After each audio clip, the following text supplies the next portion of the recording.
Welcome to our channel. Satyabhama serial next ఎపిసోడ్లో ఏం జరగబోతోందో ఈ వీడియోలో చూసి తెలుసుకుందాం. Mahadevayya DNA Krish DNA match అవ్వలేదని చెప్పిన డాక్టర్ అసలేం జరిగింది అని తెలుసుకోవడానికి ఈ వీడియోని స్కిప్ చేయకుండా ఎండ్ వరకు చూసేయండి. విశాలాక్షి వెళ్ళిపోగానే సంధ్య లేచి ఆ మొబైల్ని చూసి సంజయ్ని గుర్తు తెచ్చుకొని నిజంగానే విధి మమ్మల్ని కలపాలని అనుకుంటోందా?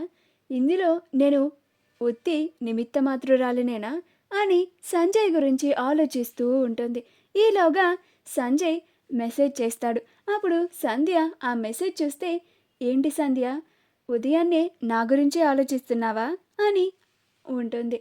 అప్పుడు సంధ్య మీకెలా తెలుసు అని అంటుంది. అప్పుడు సంజయ్, నాకు తెలుసు నువ్వు నా గురించే ఆలోచిస్తూ ఉంటావని, అందుకే అలా అన్నాను అని అంటాడు. అప్పుడు సంధ్య నవ్వుతూ ఉంటుంది. మహాదేవయ్య చాలా కంగారు పడుతూ డిఎన్ఏ రిపోర్ట్స్ ఏమొస్తాయా అని కంగారు పడుకుంటూ హాల్లో కూర్చొని ఉంటాడు. అప్పుడు గంగా వచ్చి, గంగమ్మగుడా ఏంది, అసలు నిజం బయట పడిపోతుందేమో అని అంత టెన్షన్ పడుతున్నావా అని అంటుంది. అప్పుడు మహాదేవయ్య ఒక్కసారిగా ఉలిక్కి పడతాడు. అది చూసి భైరవి, ఏందయ్యా గంత ఉలికి పడినవేంది, అంటే నిజంగానే దీనికి నీకు సంబంధం ఉందా అని అంటుంది. అప్పుడు మహదేవయ్య ఏచి ఆపు అని అంటాడు. కాసేపటికి కానిస్టేబుల్ వచ్చి డిఎన్ఏ రిపోర్ట్స్ అని ఇస్తాడు. అప్పుడు సత్య, ఆగండి అత్తయ్య, నేనే తీసుకుంటాను అని దగ్గరుండి వెళ్ళి ఆ రిపోర్ట్స్ని తీసుకొని చదవడానికి ఓపెన్ చేస్తుంది.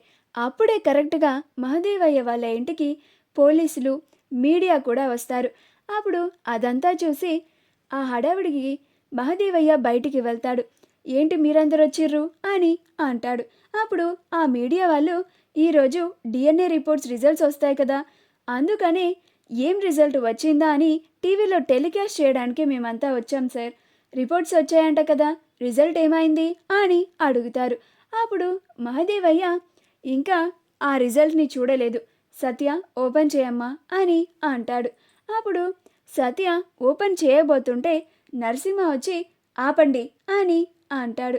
అప్పుడు నరసింహ, రిజల్ట్స్ని మీరు చూడొద్దు, నేనే మా తరపున ఒక డాక్టర్ని తీసుకొచ్చిన, ఆయన చూసి మనందరికీ చెప్తాడు అని అంటాడు. అలా సత్య ఆ కవర్ని నరసింహకి ఇస్తుంది. అప్పుడు నరసింహ తనతో పాటు తీసుకొచ్చిన డాక్టర్కి ఆ రిపోర్ట్ని ఇస్తాడు.